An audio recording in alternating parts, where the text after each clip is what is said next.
mbokk yeeg xarit yi ñoo ngi leen di nuyu saa su ne di bëgg rek parce que wax dëgg yàlla defe naa ne loolu ngeen soxloo télévision ñu indil leen vraiment mbégte bu rëy en tout cas dañuy dellu di sargalaat bépp jigéen parce que waxoon nañ leen ko RTS 2 ñu ngi nag toujours ci mois de mars c'est vrai que nag fêté nañu vraiment le 8 mars comme il se doit waaye nag dañuy continuer ci xeex bi parce que àddina bi dañuy fêté le 8 mars waaye wax nañ ko ci sunu ay émission ñu ne le 7 mars aussi une date à retenir au Sénégal parce que nag wax dëgg yàlla mu doon les femmes de Nder def lu am solo mooy doon xeex li nga xamante ne bi mooy seen droit kon nag la lutte continue te yaakaar nañ am nañ yaakaar ne proposition boobu incha allah dañu ci jàppale Sénégal ñu fas yéene nag fêter la journée de la femme le 7 mars incha allah en tout cas ñi ngi gërëm di sant bu baax a baax di féliciter toutes les équipes de la RTS 2 ci liggéey bu rafet bi nga xamante ne bi def nañ ko ci 8 mars bi évidemment avec les programmes maa ngi ci sant di gërëm encore une fois suñu réalisatrice Ami Collé ak ñi mu àndal ñëpp mbokk yi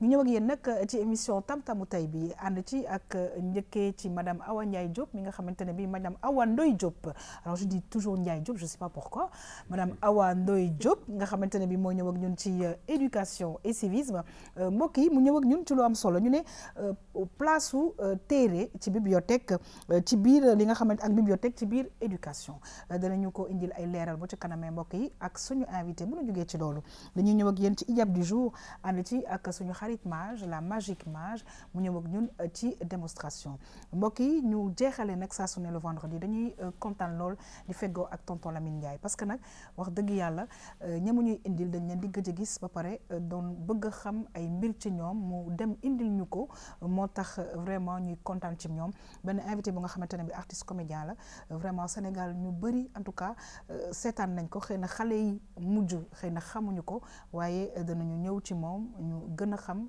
comédien boobu liggéey bu rafet bi nga xamante ni doon na ko def fii ci Sénégal mbokk yi saa su ne dañu am ay invité ñuy kontaan nag tey di recevoir monsieur Mandiaye Ndiaye di président association sénégalaise bu bibliothécaire archiviste et documentariste waaye tamit nekk conservateur ci bibliothèque université Cheikh Anta Diop mbokk yi madame Régie dellu si waat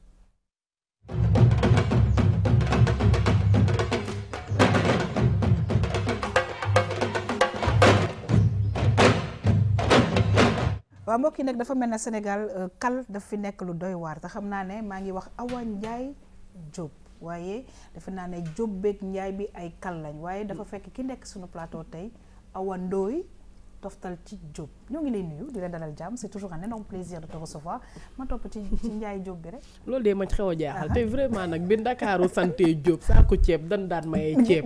di tëgg sabar naan ñi ku bëgg liggéey. waaw bi mu santee Ndiaye saako ceeb di jël 25000 nga bëgg ñu nuroo la du benn.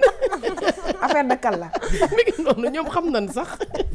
en tout cas ñu ngi lay nuyu di la dalal jàmm c'est toujours un énorme plaisir di la recevoir ci plateau Tam Tam tey nag nga ñëw ak ñun aussi ci wàllu éducation ci mbir mu nga xamante ne bi d'ailleurs Abdourahmane xaw na ko wax tuuti ci littérature parce que nag saa su ne dañuy essayer junj suñu doom yi ci li nga xamante ne moom mooy lecture yow nga ñëw ak ñun nag ci li nga xamante ne bi mooy place su livre ak bibliothèque ci éducation mu nekk lu am solo.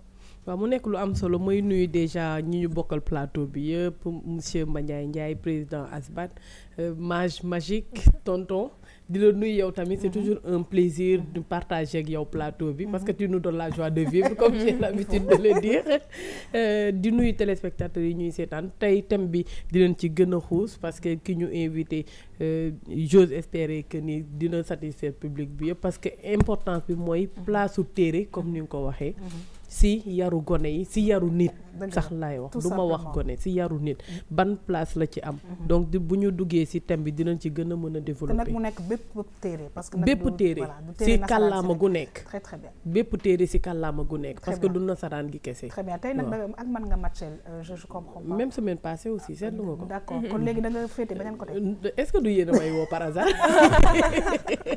en tout cas dañuy kontaan di fekk ak yow ci plateau Tam Tam waaye tamit mbokk yi di kontaan lool ci sunu tonton sunu papa vraiment Lamine Ndiaye nekk artiste bu mag waaye tamit di fi dalal ay artistes yu mag ñu kontaan ci moom parce que defe naa ne la ma ci mën xëy na ñun mënuñu ko ci tonton ñu ngi lay dalal jàmm c'est un plaisir ma gis nag nekk saa su ne vendredi moom da nga ñuy sant seel ñu ngi lay ziar bu baax a baax a baax a baax. jërëjëf yaa xam may nuyu nag taabal gi wërngal képp ñi fi toog di leen tatagal di leen sargal waaye dafa am loo xam ne nii jigéen ñi laa koy dénku dañu passé le 8 mars tey di le 9 dëgg la ma am rek ci loo xam ni ay baat la ñetti baat lu ma leen di dénku bul sëy ak man ngir alal dëgg la su ma ñàkkee nga wuti ku la tal dëgg la bul ànd ak man ngir yëre yu rafet ndax su ma ràppee nga wuti ku ràbbalu dëgg la bul nekk ak man ngir taax yu taxaw ndax suñu mabbee nga wuti ko tabax kon yooyu nga ñuy dénk ñett yooyu rek très très bien en tout buñ cas ko fi dindee waaw di nga gis jigéen sëy la sëy bu rafet dëgg la bu taaru te barkel très très bien ndax alors moom la ñuy ñaan ci kër yi d'accord cependant je te salue jaunement très très bien alors tonton vraiment maa ngi lay gërëm di la sant waaye tamit ñu am leneen li nga xamante ne bi ñun ci suñu wàll ñun jigéen ñi tamit ñu waxal ko góor ñi ñu ne ba ñuy jël dañuy nekk ay fleurs yu rafet bu nu xaar aussi ba nu fane ñu dem seeti leneen loolu tamit suñ ci saxee jigéen dina nekk ci jàmm tonton maa ngi lay rawatina gërëm fleur day soxla ko arrosé absolument boo ko arrosé wul mu fane gërëm naa la loolu sant naa la bu on baax est a les baax rayons de soleil de toutes les roses nous sommes les rayons de soleil de toutes les roses tonton ñi ngi lay gërëm di la sant bu baax a baax waaye nag di dalal suñu xarit Mage c'est un plaisir de te recevoir bonne fête ah di la dalal jàmm bu baax a baax ba ca kanamee nga ñëw ak ñun ci vraiment beneen démonstration. Ok Yakham, merci beaucoup, plaisir partagé. Bon, bonne fête à vous. Merci beaucoup. En même temps, nous profitons de souhaiter pour bonne fête toutes les femmes, muy yaay di rakk du mag di lépp jigéen jabar tout ñi souhaiter ñëpp parce que jigéen moom mooy lépp. Absolument. ñi ngi nuyu Ta Awa, tonton Lamine, tonton Madiaye Ndiaye.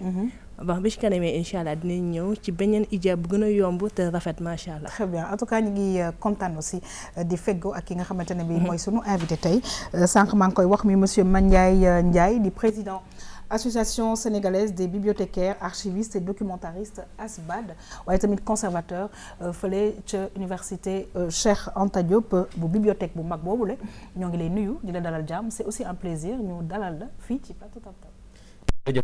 maa ngi leen nuyu bu baax di kontaan lool ci invitation bi di am mbégte di bokk ak ñi ma bokkal table ji muy madame Awa Ndoye Diop ak doyen Lamine Ndiaye nga xam ne vraiment yàgg nañ duñu inspiré jàng nañ lu bëri ci ñoom absolument ak suñu sœur Mage wax dëgg yàlla di am mbégte di nuyu téléspectateurs yëpp di nuyu également sama mbokk yi ma bàyyi université yi may liggéeyandool di nuyu également képp kuy bibliothécaire wala ngay archive wala documentaliste di nuyu téléspectateurs yëpp daal di également incliné wu ci kanam ci kanamu jigéen ñëpp di leen sargal ci liñ génnee pour man 8 mars jeexagul dëgg la parce que table ji wane waat na ko wax dëgg yàlla jigéen Sénégal dafa mën sañse dafa baax dafa mën a taaj dafa mën def leneen donc daal ñu ciy profité di ko di bégal suñu yaay di bégal suñu soxna di bégal suñuy doom ak suñuy cousine en tout cas ñu ngi lay gërëm di la sant bu baax a baax ba ca kanamee xam naa ne vraiment liggéey yooyu nga xamante ne bi cité nañ ko dinañu ci gën a indil ay leeral ñi nga xam ne ñoo ñuy seetaan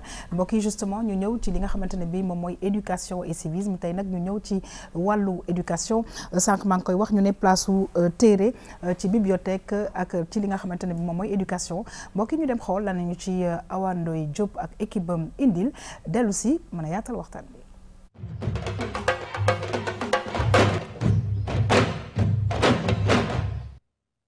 La raison la plus importante de l'inefficacité des bibliothèques, c'est surtout du fait que les bibliothèques manquent de visibilité. Cela est dû à plusieurs facteurs, dont le plus important, c'est le manque de moyens qu'on accorde aux bibliothèques dans nos pays. Bala may wax ci éducation et bibliothèque damay wax ci importance bi nga xam ne jàng am na ko ci am réew parce que mënuñu wax ci développement dëkk sans pour autant laal éducation te éducation dafa nekk loo xam ne c'est directement relié à la bibliothèque tey mënuñu wax jàng bu baax sans bibliothèque bu ñu amul bibliothèque duñ mën a jàng ju baax. bibliothèque ni ñu koy owee kàggu ci wolof lu am solo la ci dëkk ni ko sama rakk bi passé waxee léegi Youssou bibliothèque kenn mënul wax njàng mu sori kenn mënul wax yokkute ci dëkk te waxu bibliothèque ndaxte bibliothèque mooy bërëb bi nga xam ne lépp luy xam-xam ci bépp fànn muy ci affaire santé mbirum jàng mbirum développement mbirum mbéy lépp fa lay nekk selon bibliothèque bi ni mu demee te pour firndeel loolu benn kii laay wax benn citation bu kii defoon ku toll ni Hampâté Bâ di benn boom xam-xam bu mag a mag bu ñëpp xam ci Afrique li mu waxoon mooy dama koy wax ci français tekk ko ci olof quand un vieillard meurt c'est une bibliothèque qui brûle mooy wane ne su mag gaañoo kàggu moo lakk donc moom sentir woon na lan mooy njëriñu kàggu ci fànnum dajale xam-xam. liir mooy lan bu fekkee ne liir mooy sakku xam-xam boo xam ne dañ ko fekk ci lu ko téye mais kii xool télévision xam-xam lay kii déglu rajo ci xam-xam lay nekk kii liir ki yore cassette di ko déglu ci xam-xam la nekk léegi dañoo war a soppi seetaan ni li ñu war a seet mooy nan la nit di jote ci xam-xam ndax xam-xam yi nekkatul rek ci téere dafa bari ay fixation yoo xam ni fu ci nekk xam-xam nga fa ba tax na bu ñu bëggee xale yi ne du ñu lire parce que du ñu sakku xam-xam ci téere dañuy restreindre seen sakkuwaayu xam-xam téere yi li ëpp ci xam-xam ci ay téere la nekk mais xam-xam nekku rek ci téere am na feneen fa mu nekk donc dañoo war a fexe ba gone yi ñu nekk ci seen smartphone nekk ci seen tablette nekk ci yeneen kii mais boole ci ay téere.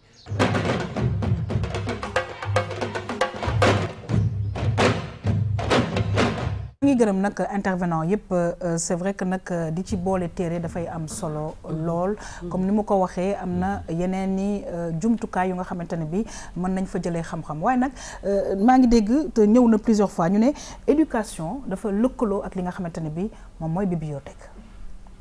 waaw xam nga bu ñuy wax bibliothèque mooy diwaan bi nga xamante ni dafa ëmb lépp luy téere mooy kàggu bi mais booy jàng te amuloo support mooy wéeruwaay li ngay jàng mënuloo ko teg ci lenn parce que jàng bi ngay jàng du da ngay ñëw rek ñuy te réciter dañ la naan référence lan mooy référence lan mooy source bi ci fan la jógee ci fan la jóge boobu du bien vrai que ni ñu ngi ci monde oralité Afrique mais tamit Afrique développé boo xamante ni tey ñiy bind seen xam-xam di ko def ci ay téere kenn xamul nu mu toll te da ngay soxla référence soxla source pour li ngay wax ñu gën ko mën a dëggal loolooy importance su livre bi moom mooy téere bi ci li ngay jàng moom mooy base bi mi ngi noonu defe naa ni peut-être monsieur Ndiaye Mandiaye dina ci mën a gën a mën a xuus tamit ci importance su livre bi.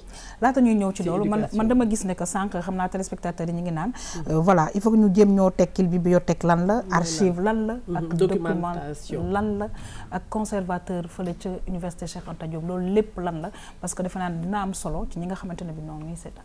jërëjëf yaa xam parce que danga may woo pour ma wax la suñ fànn gi ñuy liggéey ñun ñu ciy liggéey ñan lañu ak ci lan la ñuy liggéey donc muy bibliothécaire muy archive muy documentation mooy ñi nga xam ne ñu ngi liggéey ci kàggu yi fa nga xamee ni fa la ñuy saytoo xam-xam ñun suñu liggéey li ñu jàngal mooy xam-xam bi nga xam ne bopp doomu aadama mu ngi koy génnee nan lañ ko mën a saytoo defar ko tame ko ba dugal ko ci loo xam ni kenn ku ne na la mën a jëriñ ñu war koo yàq ci ndab loo xam ne nag ki nga xamee ni moom moo koy soxla dina mën a utiliser ndab loolu pour jël ko donc li bopp doomu aadama génnee muy xam-xam bu mu mënti doon muy xam-xamu mbay muy xam-xamu caada muy xam-xamu wér-gu-yaram xam-xam bu mënti doon ñun jàngal nañu nan lañ koy saytoo bu mën koo def ba nga xamee ni kenn ku ne muy xale bi ñu defal ko ci ndab loo xam ne na ko attan moo xam livre bu ndaw lay nekk moo xam lu muy xool la wala lu muy déglu la wala lu muy seetaan wala lu muy jàng ba nga xamee ni ki nga xamee ni gisam neexul ñu mën koo def ba nga xamee ni téere bu dina ci jot donc bu ñu naan téere mooy li nga xamee ni nit ki dina mën quel que soit nu mënti nu ko yàlla mënti bindee dina mën a jot ci li ca ne donc téere bi ñuy téye forme la mais li nekk ci biir moo tax mu tudd téere te téere dafa am solo nag yaa xam ndax àdduna téere ko lal yàlla mi ñu bind ñi mu yónni téere leen jox donc téere nekk ci commencement lu ne ngeen am lu am solo nag mooy boole kook yeneen ñaari baat muy jàng ak bibliothèque kenn du jàng te amoo téere bu amee il faut ñu am fu ñu koy denc. waaye nag bu ñu amee téere fu ñu koy denc ñu am it ay archive te archive ñu tekki ko parce que loolu lee tamit am na solo aussi bien ci yéen que ci ñun parce que archive defe naa ne moom it tamit mooy tax nga xam fa nga jóge mën dem feneen. dëgg la xam nga nit bu xamul boppam du sori te ñun li ñu bëgg ci réew muy yokkute mënuñ koo def te xamuñ suñu bopp nit dafay xam caadam xam paaseem xam lan la ay askanam daan dunde bëri na ñoo xam ni réew yoo xam ne duñ dem fa sori ndaxte lu ñu war a xalaat fekk na xalaatoon nañ ko bu yàgg dañuy perte temps ba ci di ko xalaataat archive yi day tax lépp li nga xam ne boobu ba léegi at yi romb yëpp jotoon nañ koo xalaat ñu saytu ko denc ko ba nga xamee ni saa yu ñu ko soxlaa dañ koy génneewaat beneen également mooy richesse bi nga xam ne par exemple ñun suñuy culture yi am nañ ko nan lañ koy mën a saytoo ba ci lii président bi di woote muy bonne gouvernance muy PSE muy leneen c'est que dañuy wax ni tant que Sénégal xooluñ nan lañ mën a saytoo loolu noonu du ñu dem gis nga boobu ba léegi ñu ngi wax naan diw luubal na kële luubalul lu tax parce que place bi ñu war a jox archiviste bi rek lañ joxul parce que archiviste moom moo ñu mën a wax nañu kii kat bañ ko falee ministre at mii ba at mi mu fi jóge lépp lu mu fi def bind nañ ko ci këyit ñu ko bind man maa ko denc ba tax dëkk yi nga avancé nañ yu mel ni Canada bu ñuy def passation de service archiviste bi moo koy def parce que moom moo wax nag wax dëgg yàlla parce que ministre bi mu nekkee ci fii ba mu fiy jóge la muy def ñun ñoo koy fay ñun lay liggéeyal donc lam fa produire waru ko yóbbaale daf ko war a bàyyi maanaam xelu institution bi parce que xel mi la xelu institution bi ci këyit yi la ne këyit dafa war a des buñ mën a ñëwee mën a continuer léegi ñu ñëw après ci documentaliste waaye tonton Lamine dama lay interpeller ci li mu wax ci archive mu nekk lu nga xamante ne bi yaakaar naa ne en tout cas ñu ngi ciy jëlee ay njàngat bu baax parce que li mu la wax dëgg la ndaxte xam sa démb boole ko tey natt ëllëg loolu la ci bibliothèque di jëriñ ak archive parce que Sénégal boo koy gëstu tey da ngay gëstu démbam na meloon ci jikko ji ci mbaax yi ci tabe yi am na ci ay valeurs yoo xam ne nii ñu ngi làqu ci biir yooyu tey bu ñu amuloon bibliothèque am archiviste yoo xam ne ñun ñooy archiver loolu xam la ñu nekkee woon démb lal ko ci dëgg xàlli yoon woo xam ne nii moo ñu mayoon démb tey ba ñu yegg ci fii dëkk bi kon kenn du xam noo koy téye wala fa mu jëm. c'est vrai que nag gudd na waaye foog ñu jeexal nag ak documentariste parce que yi nga xamante ne bi pàcc yooyu dafa nekk yu am solo ñu leeralal ko non seulement ñun mais aussi les téléspectateurs. waaw documentaliste it mooy li ma wax xam nga ñun ci fi ngay liggéeyee mooy moo tax ñu ne kii bibliothécaire la wala kii archiviste wala kii documentaliste la parce que dañuy gunge ku ne dañuy gunge kiy jàng ci école ab bibliothécaire nekk fa wala mu nekk université bibliothécaire nekk fa di ko gunge mais ki nga xam ne day def recherche moom day gëstu waa ISRA waa leneen ak ñeneen ak ñeneen nga xam ne ñoom ay gëstukat lañ dañuy gëstu lu bëree bëri day soxla kenn koo xam ne moom tam dafay toog pour xam-xam bi nga xam ne génne nañ ko ci fànn gi ñuy liggéeyee am ku leen koy gis leen ko dajaleel dëgg la mën a teg seen table seen recherche mën a yokk mën a avancer donc daal booy xool muy ñett yëpp muy bibliothécaire muy archiviste muy documentaliste ñoom ñëpp daal pour gunge citoyen bi la wala ñuy gunge jàngalekat bi wala kiy jàng wala ñuy gunge ki nga xam ne day def recherche wala muy jàngale. conservateur ma jeexal ci nag. waaw non man kay balaa ngay conservateur sax community manager naka lañ koy traduire ci français. waaw community manager xam nga lu juddu day màgg. bibliothécaire archiviste documentaliste métier la boo xam ne du fi jóg.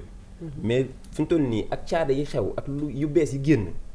dañuy xool yan métiers yu bees ñoo ci mën a génnee. ñu ne bëri na nit ñi loo xam ne dañuy utiliser technologie.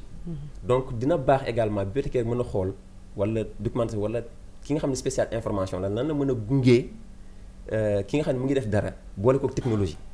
donc community manager booy xool dafay utiliser technologie mooy xarala yu bees yi. pour presque li kee doon def moom mën koo prolonger.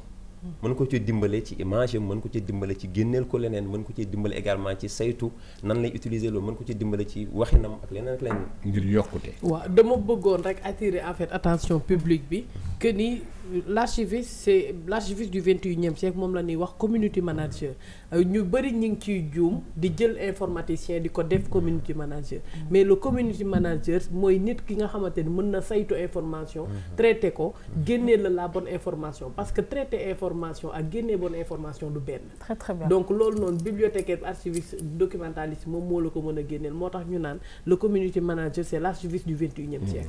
conservateur bi ma jeexal si nag ma bàyyi ko ak ay questions. waaw conservateur bi xam nga ñun bu ñuy fa ñuy tàggatee am na benn daara bu nekk ca biir université bi ñu dëppee Cheikh Anta Diop boo xam ne moom mooy tàggat ñi nga xam ñooy liggéey ci domaine bi tàggat bi ci ñaari fànn la benn bi mooy ñi njëkk a tàggat nga xam ne ñoom bu ñu defee ñetti at dañuy génn kooku bu génnee day nekk bibliothécaire lay doon wala mu nekk archiviste wala mu nekk documentaliste par rapport ak li nga xam ne moom la tànnoon su ko defee nag yeneen ñaari at muy juróom bu génnee mooy nekk conservateur donc conservateur yi mooy cadre yi nga xam ne formé nañ leen pour ñoom ñu mën a saytu ak jiite bibliothèque yi ak centre d'archive ak centre de documentation yi. waaw dañu ne nag boo xamul da ngay laajte kon nag man lii leer na nañ. dafa am lu ma bëggoon laaj ba xam est-ce que di ngeen di ñaax nit ñi ci wàllu communication bien sûr pour que ñu gën a fréquenter bibliothèque yi.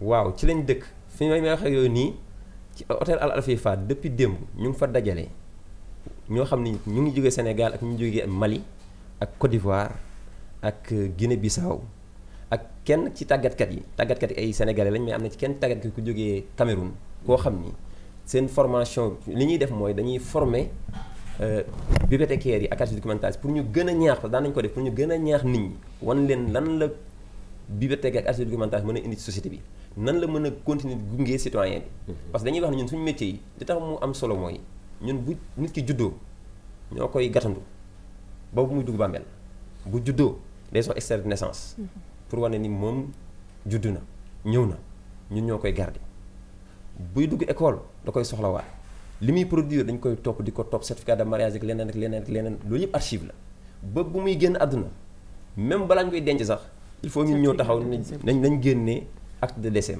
donc citoyenneté mënta am te suñu métier amul. waaw alors on va y aller parce que temps bi léegi mu jeex mais nag il faut ñu ñëw ci li nga xamante ne bi tey moom la ñuy waxtaanee muy place su livre ci bibliothèque. ci wàllu éducation. question bi ma koy poser rek xam nga d'habitude bu ñuy wax place su livre ci bibliothèque ci éducation ak bibliothèque nit ñi côté kàllaama nasaraan rek la ñuy xalaat ñan déjà ñoom la ñu jagleel kii yooyu livre yi. pour bañ a wax mën a wax téere excusez-moi téere bi ñan lañ ko jagleel ñan ñoo ko mën a lire parce que population bi dafa am ñoo xamante ni jàng nan am ñu jàngul am ñoo xamante ni ñi ngi gis am ñoo xam ne gisuñu am ñu tëx ñooñu ñëpp yéen naka ngeen leen mën a gérer ba ñoom ñëpp ñu mën a jot ci kii bi pour mën leen a gën a yar. moom laa lay wax ne la sànq téere dafa am fu ñu koy teg soit dañ koy sotti muy am mbind te du téere. waaye yenn saa yi ñu sotti ko def ko ci cassette muy lu ñuy déglu waaye yenn saa yi ñu def ko loo xam ne vidéo la donc mën na nekk lu ñuy xool mën na nekk lu ñuy seetaan mën na nekk lu ñuy déglu donc ce qui fait que li ci am solo mooy ñun ci ñun su nekkee xam-xam rek tuddee nañ ko téere léegi li ci des dañuy xool rek ban jumtuwaay la ñuy utiliser pour mën koo defal nit ki ba tax li ngay wax am solo ba tax ñun du ki nga xam ne moo jàng rek moom la ñuy soxla parce que ñun suñu bibliothèque yi ñuy yore ki nga xamee ni mu ngi am benn mbootaay bu mu bokk ñoom ñuy yëngu par exemple ci wàllu maraîchage ñooñu noonu dinañ leen soxla yóbbu leen ca bibliothèque ba àllarba ci ngoon tegal leen benn vidéo bu fukki minute boo xam ne daf leen di wan engrais bi ñuy utiliser pour defar ak seen kii nan lay yàqee seen loxo yi. ça c'est important. wan leen également nan lañ war a mën a def pour moytu ko. xam nga kooku bu nee bibliothèque bi pour ñu jàng la. man mënumaa jàng xamul ni ci nañ ko mécanicien bi nga xamee ni moom mën naa am mënta lire mais soxla na dernier oto bi mujjee génn nan la ñuy génnee moteur bi mën naa moom xamagu ko ñun mën nañ ci am benn vidéo juróomi minute boo xam ne ci internet dañu koy jëlee ñëw tegal ko mu ñëw xool day yokkute. waaw léegi nag loolu nga wax dafa am importance parce que ñi ñuy seetaan xam naa ñu ngi naan loolu fan lañ ko mën a defee ñu ngi ci télé mais gindi ñu ci loolu. mooy bibliothèque yi parce que ba léegi nii. ñun yar gi ñu war a yar sénégalais yi xamal leen ko mooy ñu xam ni bibliothèque du mbiri ku jàng rek parce que xam-xam bi génne ci bopp nit moo fa nekk donc combat bi doon nga ko sànq c'est un plaidoyer pour wax nit ñi ne leen dem leen ci bibliothèque yi mais loolu mënta am nag tant que li nga xam ne par exemple ñun ñu ngi koy xeex amagul mooy communauté yi mooy communes yi collectivités locales yi kenn ku ne da nga war a am bibliothèque Guédiawaye dañu war a am seen bibliothèque Mboxo Dof dañu war a am seen bibliothèque waa Sindooni ca Ndar dañu war a am seen bibliothèque ba ñuy am dafay wuyu ci nga xam ne moom la ñuy def foofu noonu. très bien mu nekk nag ñu rejoindre parce que yaa ngi naan bibliothèque ba fa nekk dafa war a rejoindre ca la ñuy def ñoom nag bibliothèque bu am solo bu nga xamante ne bi ma nga fa ca Touba. muy Daaray Kaamir di nekk bibliothèque bu mag bu nga xamante ne bi la fa nekk yépp maam borom Touba ko fa def. waaw muy xam-xam mu rejoindre li ñu doon wax sànq te doyen doon ko dëggal. xam nga maam borom Touba dafa bind xam-xam teg ko mais dañ ko war a saytu. yemuñu rek ci denc li mu bindoon mais xool nan lañ ko mën a dindee nga xam ne ñu ngi koy mën a jëriñoo ñun liñ jàng mooy fexe ba njëriñ li nekk ci biir ñu teg ko comme ni ma la ko waxee sànq moo tax ma joxoon image yu ndab na la jox ko ci ay ndab ba nit ñi lañu ko utiliser kenn ku ne xale yi war nañ mën a xam Maam Borom Touba lañ la bind mag ñi war nañ koo xam ñi gën a mag war koo xam donc combat bi mooy nan la ñu mën a def ba kenn ku ne fam ne ñu fekk indi ko fa xam-xam bi dama la jox benn anecdote rek gis nga war naa mat ñetti at wala ñeent dama bokkoon ci conseil comité scientifique pour foire du livre colloque bi am chaque année pour foire du livre bi ñuy laaj yan thème ak sous-thème moo wax ni numérique opportunité pour développer politique de lecture benn professeur d'université bu dekkoon ci kii bi ne ma sama doom ñun nekkuñ tugal Sénégal lañ ne numérique suñu yoon nekku ci ma ne ko professeur dinaa d'accord mais boo ma mayee dama lay laaj benn question su ma paree def ci commentaire mu ay ci ma ne ko est-ce que say doom amuñ portable yoo xam ne mënoo ko utiliser ma ne ma ankay samay doom kañ portable yi ñor wax dëgg yàlla mënoo ko utiliser ñun ñëpp ma ne ko bàyyi nga ni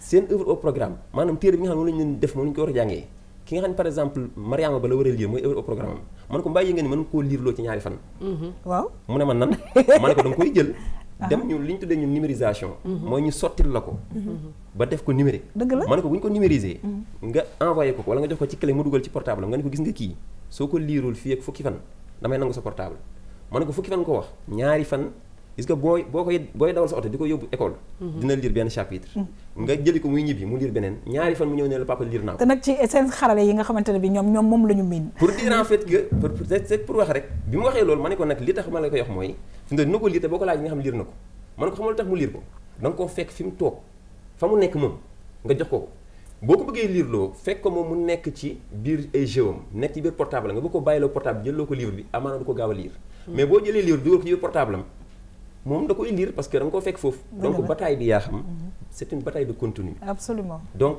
dañuy jël xoola xam-xamu Maam Borom Touba xam-xam Seydi Hadji Malick xam-xam Maam Ibrahima Niass fexe ba kenn ku ne xale bi portable la soxla ak télé ñu dugal ko ci portable bi dugal ko ci internet bi mag bi daf koo mën a déglu parce que day xëy chaque jour nga xëy nga gis nit ñi bu ñuy xëy ñu ngi jël seen portable def seen nopp ñu def ko audio ñoom ñu koy déglu keneen ki nga xamee ni mu nga kër ga day yendu di seetaan télé ñu def ko émission boo xam day génnee loolu noonu mu nekk vidéo donc pour dire en fait que c'est une bataille de contenu la forme technologie donc du loo xam day ñëw remplacer livre mais ñun technologie yéen a ngi méngoo dem di wéyal di méngoog jamono dëgg la important man on va terminer question bi ma bëggoon a rajouter xam nga léegi da nga laal fu am solo parce que dañ toll jamono joo xamante ne si yar la ñuy wax te dañ toll si jamono joo xamante ni ñëpp dañuy wax naan perte de valeur alors que ñi nga cité léegi bind nañ lu bëri bàyyi fi yéen lan mooy seen combat pour gën a mën a yaraat nit ñi à travers li sunu maam yooyu noonu bindoon li sunu sëriñ yi bindoon pour que ñu mën ci kii parce que xale yu ci bëri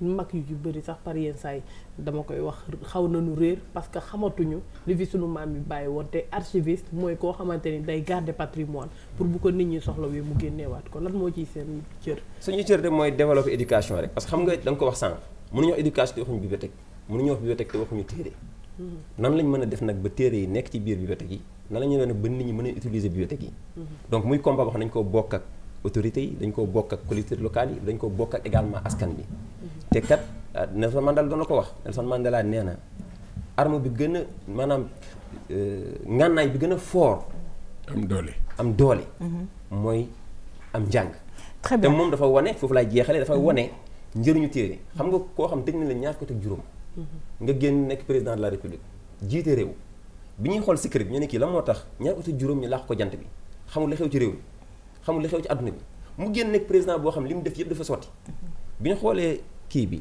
secret bi ñu ne téere ko moom téere ko may da daan lire fu mu toll très très bien kon nag saa su ne dañu tàyyi ci chronique yu bëri di inciter les jeunes et la population ñu gën a dem ci li nga xamante ni moom mooy téere yi sànq suñu invité moo ngi koy wax c'est vrai am nañu ay bibliothèque waaye nag na bibliothèque yi gën a sax ci quartier yi parce que nag dana am njëriñ lool ci ñi nga xamante ne bi ñoo ko war a jëriñoo waaye di baamtuwaat ne que na mu wax dafa am solo bibliothèque yi du pour rek ki nga xamante ne bi jàng na nasaraan wala jàng na leneen donc pour ñëpp la parce que am na yu nga xamante ne boo fa demee dinañ la may nga xool ko am na yoo xamante ne bii nga déglu ngir gën a daal vraiment renforcer li nga xamante ne mooy sa xam-xam en tout cas ñu ngi lay gërëm di la sant bu baax a baax madame Awa Ndoye Diop tey la nga ñuy indil am na solo xuus nañ ci bu baax a baax waaye tamit di remercier suñu invité mbokk yi di fàttali ne mi ngi tudd monsieur Mandiaye Ndiaye nekk daal ko nga xamante ne bii moo ngi yëngatu ci mbirum vraiment archive ci mbirum documentaliste la ci mbirum vraiment lépp lu jëm ci mbirum bibliothèque maanaam ci téere en général en tout cas yow itamit ñoo ngi lay gërëm di la sant ça a été un plaisir et li ko tubaab di wax très instructif parce que ñun ñëpp vraiment la nga wax jëlee nañ ci njëriñ bu baax a baax. merci yaa xam ñun nag loolu rek la ñu fi nekk ay serviteurs lañ. dëgg la waaw. très bien bépp am bibliothécaire archiviste documentaire serviteur nga fee nekk pour jaamu askan xool lan nga leen mën a indil pour ñu yokk seen dund. defe naa ne yow serviteur nga waaye ñun tamit ay serviteur lañu parce que defe naa ne askan bi ñun ñëpp moo ñu fi tax a toog ñoo ngi gërëm di sant mbokk yi waaye nag di xuus ci émission tam-tam ñëw ak yéen nag ci li nga xamante ne bi moom mooy hijab du jour ànd ci ak suñu xarit Mage Magique mbokk yi ñu dem xool dellu si waat.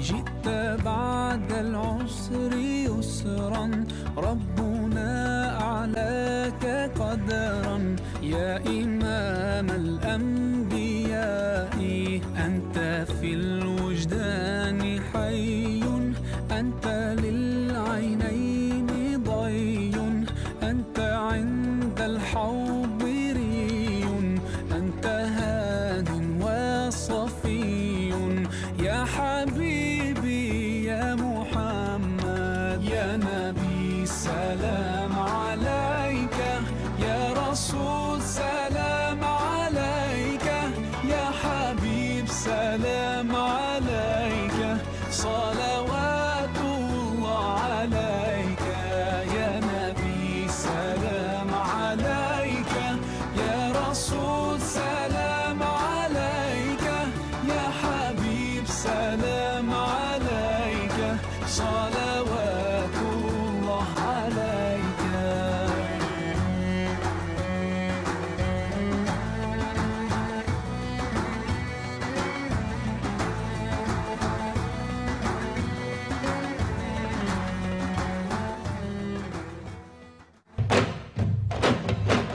waaw comme ni ñu koy waxee rek waaw macha allah en tout cas Mage Magique ni la tonton Lamine di wooyee non seulement sa mannequin bi macha allah elle est belle et on promet téléspectateur indi ko fii ci studio bi en live parce que bu jour boobu nag ñun ñëpp dañ ñu nar a muur ñu xool façon muur yi nii tout simplement pour faire plaisir aux téléspectateurs en tout cas c'est très joli elle a fait aussi benn mélange de couleurs bu nga xamante ne bi macha allah voilà ñu bàyyi la nga jox ñu quelques explications yaa xam affaire bi macha allah rafet na trop.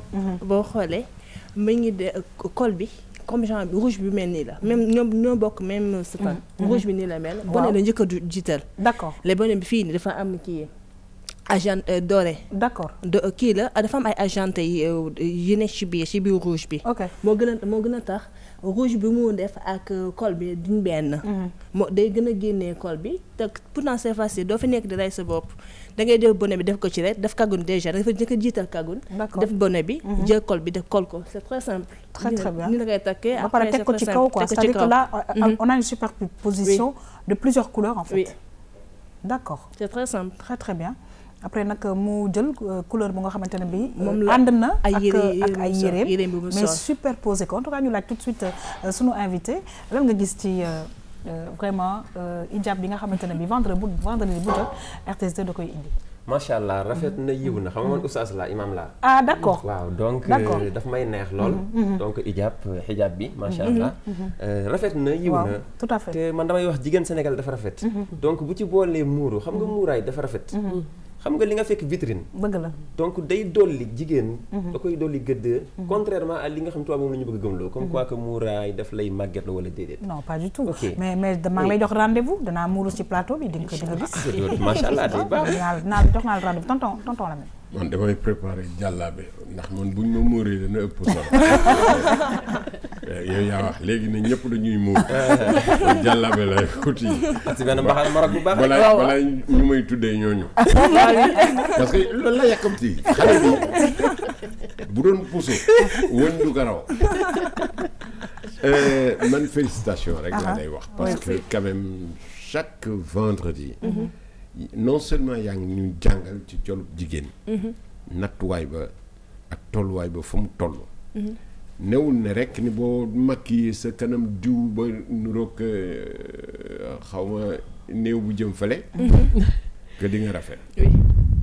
tu as besoin juste de peu de choses. Absolument. Pour que ce art génn. Oui. Et encore maa ngi koy féliciter. Mais man xaw ma ne woon tur bi daf ci nas Lamine. Oui. ah kon nag fan ma comme ni ma ko faayee. Oh oui, c'est son papa. kii bokk ci de. xam naa ko. bokk ci.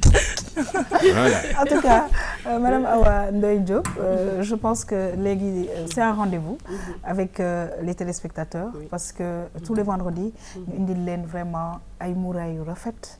Macha allah ànd tamit ak ay yére yi mu war a àndal yére yu yiw. te nag saa su ne dañ ciy gërëm Mage bu ci kanamee dana joxe adresse parce que nag am na ay fu mu nekk nii ay boutiques yu nga xamante ne bii képp ku muuru wala nga fas yéene ko def. boo fa demee di nga trouveras comme ñuy wax ton plaisir. waaw rafet na trop vraiment ñi ngi féliciter Mage Magique. di ko encourager encore une fois ak mannequin yi. très joli macha allah. yal na leen yàlla sàmm. rafet na trop ça donne envie. oui ça donne envie daf lay jox envie nga muuru. wëri ji fulaar yi et cetera merci beaucoup en tout cas merci. waaw c'est vrai que nag ñu ngi lay remercier waaye tamit am nga saa su ne ñi nga xamante ne bii yéen a bokk liggéey bi. ñu bàyyi la nga remercier leen Mage.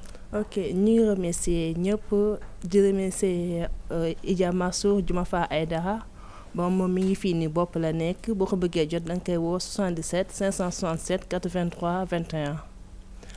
À part ça, je remercie toute ma famille, ma maman. waxoon naa ko bonne fête dem mais delluwaat naa bonne fête rek ak sërëm yi ñëpp ñu di wax ñëpp bonne fête. di remercier benn bro boo xam ne tout le temps dafay seetaan tam-tam. Très bien. nekku fi heure bu muy am sax dafay yeewu sax na nekk fi muy Japon. Malick Diagne. depuis Japon ñu lay remercier. Très très bien alors c'est vrai que am nañu ay téléspectateurs un peu partout dans le monde. ku ci nekk ñu ngi lay nuyu di la sant di la gërëm bu baax a baax di fàttali nag nekk émission bi mi ngi sur YouTube émission bu jàll dañ koy def directement sur YouTube kon nag ku ko raté mën nga dem ci YouTube bi seetaan ko Mage ñu ngi lay gërëm di la sant plaisir de te retrouver la semaine prochaine. Merci à la semaine prochaine. Inch'Allah mbokk yi ma dem régie dellu si waat recevoir nag invité tonton Lamine Ndiaye.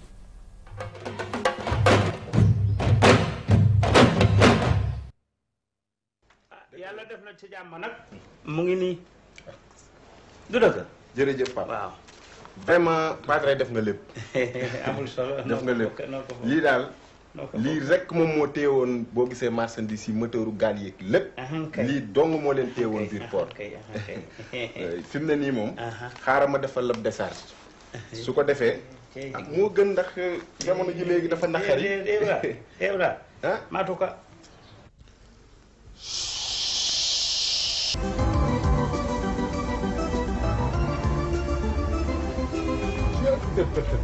booy bàjjam nga ko. waxuma la dara mais mu nga yaakaar ne ca gannaaw Italie lay woote. ba yow itam nandite nga. bis boo ñëwee dinañ nga teelu ni ñuy teeloo buur. am na sama benn copain bu may envoyé temps yi naa ko jox benn cadeau pour mu jox la ko. wa Italie la jóge fii ci man dina ñëw ba jox la cadeau bi. cadeau ay Ibra yu tamit yow ba ki dem boo njaay rek yaa ngi tey jii sax laay wax kay dañ laa jot sa mandat nga bëgg ma jotam di ma waxaat ay waxu cadeau c'est trop vraiment merci hein. c'est que ah Billy. net na booy bi jot na abi mandat bi. ah c'est bien. mais nag am na benn affaire bu am. nee naa ko am na benn copain buy jóge Italie. ñëw indil la naa ko jox benn cadeau mu jox la. te kooku du kenn ku dul yow. kan man yow. mais man dama mos dem Italie. xaaral xam nga lan la. di nga dem Italie ñëw par force bàyyil noonu man naa la expliquer après. ci sa waay yaay jóge Italie booy nañ dem.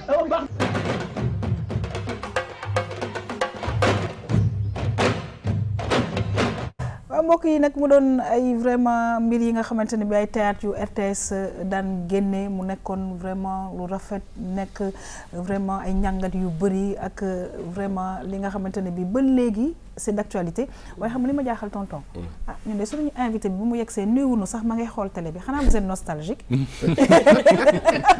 nuyuwuñu de yàlla surprise. en tout cas ñu ngi dalal jàmm bu baax a baax sunu invité du jour mbokk yi muy monsieur Mor Sall Dieng ñu ngi lay dalal jàmm en tout cas c'est un honneur parce que ñun bu ñu nekkee xale lañ la doon seetaan Ibra Italia tey nga toog si plateau Tam Tam ñu ngi lay dalal jàmm di kontaan loolu di la recevoir en tout cas. merci beaucoup maa ngi leen di sant di leen gërëm di leen nuyu aussi yéen ñëpp di nuyu plateau bi yëpp. wax dëgg yàlla di nuyu Sénégal yëpp. dëgg la nam nañ la de. maa leen raw aussi. yaa ngi Italie wala ba léegi wala. non maa ngi Sénégal actuellement léegi maa ngi fii. léegi yaa ngi fii tonton Lamine. waa xam nga comme ni nga defee rek. tungu ne du teew ñuy nataal. lépp luñ ko bëgg a laaj wala ñu bëgg koo wax. defe naa ni bu xasee ba toog. jaratul la kii lu ma ñu laaj ko. dafa am loo xam ne nii lu am solo la Mor nga def ko ci kii bi dóorkat nga. non. non rôle village bi. non mais yow tam waxal dëgg rek tamit. peut-être maa ngi koy wax sànq maa ngi naan wóor na ma ne bi ñu may choisir ci Ibra Italien. d'abord RTS ci sama leel bi la njëkk a xool. waaw voilà justement man casting bi ci casting bi laa bëggoon ñëw comment ça s'est passé. vous savez film bi Cheikh Tidiane Diop moo ko bind. jaay ko RTS. ok mais bi mu ko jaayee RTS daf ko parfaire. d'accord RTS daf ci indiwaat beneen liggéey. pour te dire liggéey nañu ak RTS lu tolloog 6 mois yoo xam ne jour pour jour ñu ngi ci film bi. pour les 5 épisodes. boobu tourné guñ sax ci tournage bi rek on a tourné 1 mois 15 jours avec la RTS. alors ñu taxaw foofu tuuti tonton. ci biir loolu ñu gis comment le travail était fait moo tax voilà résultat bi. te ba léegi c'est d'actualité ñu ngi koy continuer. 6 mois. nga préparé tourner pendant 1 mois et demi. Je pense que il y avait quand même ce grand professionnalisme qu'il faut saluer. waaw qu'il faut saluer parce que jamono jooju sax pour tourner à l'extérieur c'était un peu difficile. jaay bi muy wax parce qu'ils l'ont tourné eux-mêmes. ñëw indi ko RTS mën ko jaay mais ñoom dañ ci daan génne ay cachet day lépp ngir bëgg Sénégal parce que moment boobu mënuñu woon laaj xaalis ba ca war. fay nañ leen gaa mais xaalis ba ca war tey jii la wàlloo gën a aay dañu waroon sax di leen continuer fay parce que ils sont c'est des gens yoo xam ne qui méritent beaucoup plus que ça. mais bon am na ay vraiment ci côté bureau sénégalais des droits d'auteur am na daal ay mbir yu bees yu nga xamante ne bi def naa ne yéen ñi nga xamante ne bi ay acteurs lañ am na daal vraiment ay mbir yi nga xam ne faaw ngeen dem ba foofu gëstu ko parce que jotoon nañ fi waxtaan. ak monsieur Aziz Dieng. bureau des droits d'auteur léegi li ko remplacer mooy SODAV. waaw mais am na yu bëri yu nga xamante ne bi bien sûr les acteurs comme les droits voisins voilà tout exactement ça qui entre en action. Exactement. Je crois que ba léegi mën ngeen fa dem aussi tamit boo amee carte. kooku tamit c'est important on en a parlé ouais. ak ñi nga xam ne ñii dañu war a inscrire. mais Mor pour dellu si dafa am kooku géloon mu di Ndeye Khady. Ndeye Khady fan yee passé wala jamono yee passé. ndeysaan dafa feebaroon. ñëpp nga ko doon laajte ba bitim réew am na su ñoo xam ne sax man fekke naa ko. jaar nañ ci directrice bi madame Sidibé bu njëkk ba. d'accord alors donc benn waay bu fa jaaroon doon bëgg a def prise en charge bi pour ñu indi ko en Europe. en fait l'histoire passé na mais léegi alhamdulilahi rabbil alamin li ñuy def rek mooy di ko ñaanal. parce que lu ci nekk mënoo ko di ko topp benn ko te xëyul ci émission bi. ñu ngi koy ñaanal bu baax a baax gëj nga gis Ndeye Khady. waaw Ndeye Khady gëj na ñoo gisee gëj naa fa trop gëj naa këram. mais itam ñu ngi déggoo ci téléphone. ci domaine boobu sax xam nga Ndeye Khady dafa nekk d'abord nit koo xam ne nit ku gëm yàlla. parce que man ku noonu laa ko mën a tuddee. noonu la sax parce que dès les premiers temps bu ñu fa demee alors Ndeye Khady nañ jéem a def benn tintamarre pour tout ça mais Ndeye Khady toujours daf ñuy wax ne déglu leen ma bu baax. dimbali leen ma lillaahi wa rasuuli bugguma ngeen may ñu yëg ma. ma ne ko non da nga feebar nag cette fois-ci. te da nga defal Sénégal loo xam ne lii ñëpp a ko yëg. dëgg la yow dootoo koo xam ne kii boo amee looy jàmbat. sañoo taxaw ci rajo yi wax ko. booy jàmbatati wax ko ba ñëpp yëg ko. ndax dugg nga ci xol yu bari. waaye muy nit koo xam ne kii di taalibe Cheikh. mësta bëgg ku wax dara ci moom. loolu tam freiné woon na processus yi. waaye teewul duñ toog. dem nañ fu bari gis ñu bari ñoo xam ne dinañ koy dem di ko seeti di ko nemmeeku di ko indil ay ndimbal. di ko toppatoo waaye li gën a wér mooy yàlla bàyyiwu ko. ndax xam naa ne xolam bu rafet boobu. faaw yàlla fay ko ndax bari na ñu jaar ci façon feebar boobu. doxe fa sax am yeneen coono. waaye Ndeye Khady boo doon wax ak moom tey jii ci téléphone danga naan kii dara jotu ko. kon làmmiñ ba alhamdulilah rabbil alamin. bi nga jógee ci Ibra l'Italien maintenant yaa ngi xalaat ci yeneen production yooyu dugg. waaw maa ngi xalaat ci yeneen produit yu may dugg seulement damay njëkk a rappeler benn point tout à l'heure mooy film bi RTS moo ko tourné. RTS moo ko tourné de bout en bout. Très bien. Réalisé par Cheikh Sadibou Gaye. Cheikh Sadibou Gaye. Cheikh Sadibou Guèye. Oui, c'est vrai. yal na ko yàlla yërëm yërëm te xare ko àjjana. C'est vrai. moo ko réalisé de bout en bout avec la RTS. D'ailleurs maa ngi taseek Massata tout à l'heure. Massata. mu naan ma ndax xàmmee nga ma. Mais bi ma ne Massata laa ko ne non c'est pas Massata c'est Mazda. Nous on l'appelait Mazda durant le tournage. Moi suñu directeur de la photo fii RTS 2. Exactement. Donc Mazda était là donc ak ñeneen ñoo xam ne ñii mën naa ne réussite Ibra Italien du man du Ndeye Khady du sax mën naa wax ki bind œuvre bi mais c'est la RTS. RTS moo ci def liggéey boo xam ne bii professionnalisé ko de sorte que film bi mën a demee noonu. Très bien. Bravo à nos équipes hein, parce que oui ça bravo ça mérite la RTS mérite yow foo jëlee sa xam-xamu théâtre bi. man sama xam-xamu théâtre dama jaar école des arts bi ma génnee école des arts xaw ma dara parce que la ma fa jàng yëpp théâtre tubaab la. jamono boobu Molière Le Cid L'Avare ci yooyu la ñu jàngee théâtre mais bi ma génnee foofu dama dem jamonoy tey bi ma demee jamonoy tey d'ailleurs li ma gën a bégloo tey dama fa fekk ki nga xam ne moom lañ daan wax Gaynde Ndiaye muy le directeur artistique de la troupe jamonoy tey muy Lamine Ndiaye mii ma jàkkaarloo tey ci plateau kii dafa def ci Sénégal loo xam ne bu ma ci doon wax tey du ma fi jóg waaye damay wax tout court Lamine Ndiaye jërëjëf ci li nga def ci artiste Sénégal yëpp. Macha Allah. parce que booba temps théâtre yombul. léegi fan ngeen commencé théâtre c'est-à-dire à la radio wala théâtre. waaw c'est que xam nga bu ñu nekkee xale dinañ nekk di def ci théâtre populaire nekk dans les ASC navétanes et cetera. yooyu yëpp parce que tamit amoon nañu ay théâtre au niveau de la radio. oui dañ doon def théâtre à la radio. oui bien comme sur scène aussi. ba tey yooyu. bokkul ak les films là les téléfilms. lu ci nekk dafa am yoonam dafa am ay yëngu-yëngoom. noonu laa ko mën a tëddee pour lem wax ji.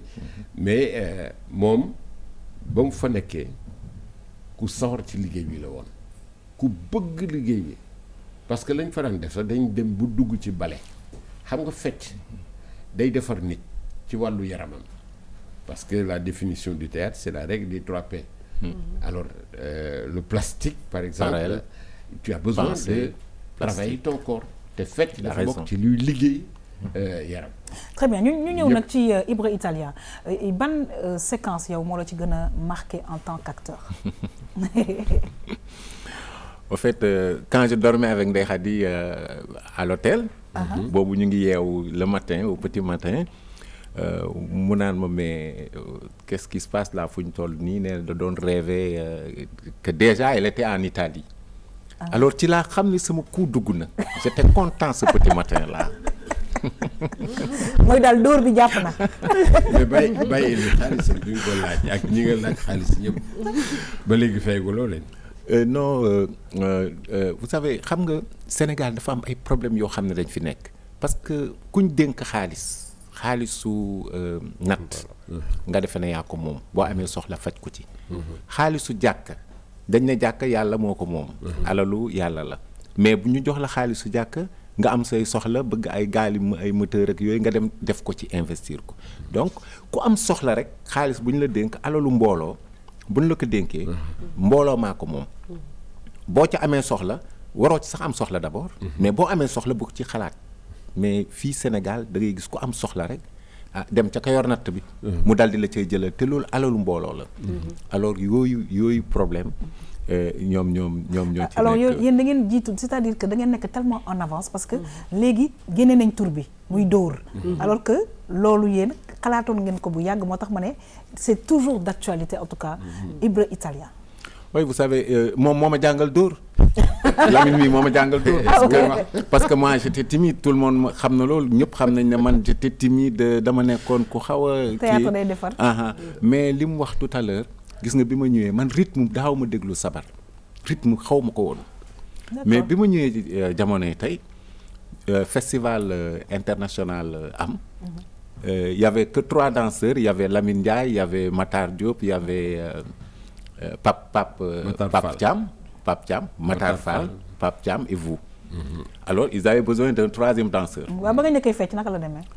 Oui vous savez moo xam ne baasa ñeex. ah oui baasa ñeex dama koy fecc comme su ma feccoon bale fi mu nekk nii ah. Ah oui? D'ailleurs ñun bi ñu demee festival boobu on était 2e. D'accord. Man j'étais le 4e danseur Lamine moo ma formé moo ma ne non écoute fecc yomb na. du fecc bu désordonné bii ngay gis ci mbedd mi non fecc bi c'est organisé. Viens voir bale la fii ngay teg tànk fii ngay def loxo fii ngay wiccax il faut sourire il faut ouvrir la poitrine tout ça. Alors j'ai commencé à apprendre beaucoup il m'a beaucoup appris Lamine Ndiaye. Alors juste balaa ñu dellu si tonton Lamine ñu interpellé nag vraiment suñu vraiment invité bi parce que xam naa ne moom ni tamit bokk na ci ñi nga xamante ne bi seetaanoon nañ Ibra Italien ñu am vraiment le comédien ci plateau bi peut-être que ma bàyyi la nga poser une question ou alors peut-être une contribution. waaw man plaisir la wax dëgg yàlla comme ni ma ko waxee parce que ñoom ay jàngalekat lañu. maa ngi koy wax ci couloir bi ne ñoom ñiy jàng université amul lu leen wutale te seen njàng fi muy àgg amaan na jàngalekat bi nekk ci classe bi njàngaleem dafa àgg. donc bëri na lu changé donc ma koy laaj daan nañ seetaan théâtre comme ni nga ko waxee bi ñu nekkee xale ba léegi loolu dañul. mais lan mooy différence su théâtre bi daan am ak bii nii parce que question bi ma koy poser rek teg ko ci lenn mooy est-ce que léegi ñiy seetaan théâtre gënuñ xool luxe wi nekk ci théâtre yi plutôt que message bi ñu daan génnee. waaw xam nga d'abord théâtre ci ni ma ko jàngee du ma wax sax école des arts mais ca jamonoy tey ca Abou Camara. Abou Camara dafa ne na nga fekk nit ki fa mu ne. ci lam gën a bëgg nga dem fekk ko foofu pour mën ko faa jëlee. fa la ñu jàngalee itam Lamine Ndiaye mi sedd na li may wax daf ma ne théâtre lii rek la démb la tey ak ëllëg nee na tey nit a ngi dund loo xam ne lii xamu ko te ay ngaañ ne ca na nga ko ca yee ñaar dara ci kanamu nit mu war koo dund te bu ca yeggee mën na caa jaarin woo xam ne du ko neex nga yee ko ca ñetteel bi mooy nit dund na lu weesu bàyyi ay séquelles ki pakk fàtte fekk jaar wam fa jaar wàcc na fa loo xam ne lii bu xamoon buñ ko ca yeewoon du ca jaar. kon ñun yeete rek mooy suñu liggéey mooy li doyen wax léegi. te mu am solo trop tonton Lamine on va terminer. waaw parce que dafa am sax loo xam ne nii daf ñu lëkkaleeg bibliothèque bi ñu doon wax léegi xam nga nag sama nit. saa yu indee dara rek ñun am na lu ñu boole benn connexion. waaw parce que gëstu boobu nga xam ne nii moom la bibliothèque yi laaj ñun ñi dañ koy def dañuy dem ci bibliothèque yi di gëstu parce que.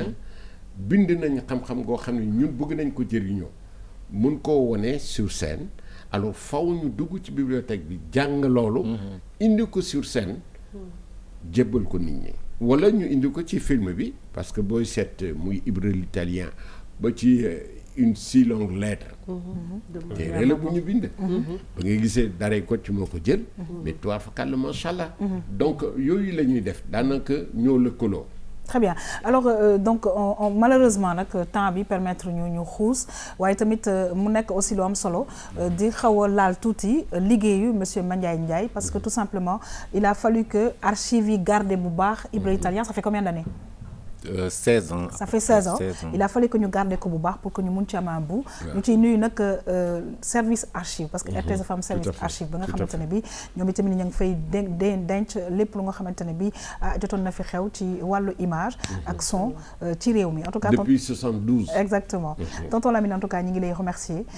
li ngay apporter RTS2 nekk na lu mag pour ñun. en tout cas di la sant di la gërëm parce que vraiment gëjoon nañu ko gis lool. tey nga ñun ñu ko suñu plateau ñu kontaan ci lool. ñi ngi lay jox rendez-vous inchallah la semaine prochaine. waaw dina jëm fexe ba soxna si mu àndaloon ci film bi. inchallah moom it mu ñëw. dinañ ci kontaan def reportage ci moom ñëw indi ko. dinañ ci kontaan trop merci beaucoup tonton Lamine. Awa Ndoye Diop ñu ngi lay gërëm di la sant yow tamit tey la nga ñu indil comme ça su ne am na njëriñ donc ñu gën a xam ne que bibliothèque yi di ñi jàng rek ñoo fa war a mën a dem. am na leneen ak leneen di ñaan nag vraiment quartier yëpp ñu jëm fa def ay bibliothèque parce que baax na ci njàngum xale yi. baax na trop ci njàngum xale yi mais na fekk kiy gérer bibliothèque bi xam métier bi parce que nit ñi dañu jàpp ni bëgg livre rek doy na pour gérer bibliothèque alors que pour gérer bibliothèque monsieur Mandiaye Ndiaye wax na ko léegi looy jàng la xam nga looy jàng ci ñetti at du lu lay former rapidement donc c'est juste pour interpeller que ni l'homme qu'il faut à la place qu'il faut, the right man is the right place. C'est important. Voilà, donc kan ngay remercier? maa ngi remercier toute l'équipe du cabinet Active Consul comme j'ai l'habitude de le faire. di remercier aussi waa ASBAT ñi mandaté seen président pour que mu ñëw toog fi association des bibliothécaires archivistes et documentalistes. di remercier ñi ñuy suivre yëpp di leen wax di leen jox rendez-vous vendredi prochain inchallah à la même heure à 19h. ñu ngi lay gërëm di la sant waaye tamit mbokk yi di gërëm ki nga xamante ne bi mooy monsieur Mandiaye Ndiaye di président association sénégalaise des bibliothécaires archivistes et documentalistes waaye tamit di conservateur fële sa université Cheikh Anta Diop la nga ñu indil sànq maa ngi koy wax di ko baamtuwaat am na njëriñ ci ñun am na njëriñ ci ñu ñuy seetaan ñu ngi lay gërëm di la sant et di la souhaiter une bonne continuation. merci beaucoup yaa xam man mii maa leen di gërëm am kontaan lool ngeen may ma occasion bi mën a wax ak ñëpp ñu ngi ciy bëgg di leen ci jaajëfal di leen encourager également ci lii am na solo lool parce que génnee kii bi di terminer di wax leen di woo nit ñi nag nee nañ dem ci bibliothèque yi nañ dem ci centre d'archives nañ documentation ndax mooy grand place yu moderne yi xam nga danaa dem toog ci taatu garab bu dëkk bi pour mën a déglu mag ñi xam liñ fay kii bibliothèque actuelle mooy grand place yi parce que boo fa demee di nga mën a waxtaan ak lañ bindoon il y a 200 ans di nga mën a waxtaan ak Molière di nga mën a waxtaan ak Serigne Touba di nga mën a waxtaan ak ki bind livre démb di nga mën a waxtaan ak ki daaw donc na xale yi dem ci grand place yu moderne yi muy bibliothèque très très bien ñu ngi lay gërëm di la sant bu baax a baax di remercier nag encore une fois ki nga xamante ne bi mooy monsieur Mor Sall Dieng sénégalais yi gën ko xàmmee ci Ibro Italien sant nañ la gërëm nañ la bu baax a baax la ñuy indil am na solo waaye nag dóor yi mu ngi gën a wéyal fii ci Sénégal. waaw man tam di leen sant di leen gërëm di sant itam ki nga xam ne moo facilité sama ñëw tout à l'heure muy Pape Alioune Sarr de Daara Jolof di sant waa Kër Massar Pikine Guédiawaye où je suis actuellement di sant waa Sénégal yëpp vous savez mais dóor yi moom am na yeneen dóor yu ko gën a tàng jër yoo xam ne yi indil naa ko RTS d'ailleurs indi naa ko les productions là xam naa ne dinañ ci discuter dinañ ci waxtaan te xam naa ne avec Lamine Ndiaye xam naa ne dina ci def liggéey bu mucc ayib ndax yàlla may na ko boobu xam-xam tey ñaan tam mu yàlla may ko wér mu gën a yàgg ci Sénégal ndax kii dafa def lu bëri ci Sénégal kii monument la bu toog sànq maa ngi dégg nga naan bu bibliothèque lakkee c'est je sais pas mag mu mais kii waruñ koo bàyyi ba mu lakk dëgg la ñun nag bàyyiwuñ ko benn yoon moo tax ñu jël ko indi ko ci groupe RTS féetale ko nag fi nga xamante ne moom mooy RTS 2 mbokk yi xarit yi maa ngi leen di gërëm di leen sant waaye tamit di remercier Mariama Magasuba mi nga xam ne saa su ne mooy jaar ci sañse bi di fàttali numéro téléphone am 77 634 44 11 ma nga nekk fële ca Padois Builders villa numéro H56 di leen jox rendez-vous inchallah suba pour beneen émission Tam Tam. Bonne suite des programmes sur cette belle chaîne. Au revoir.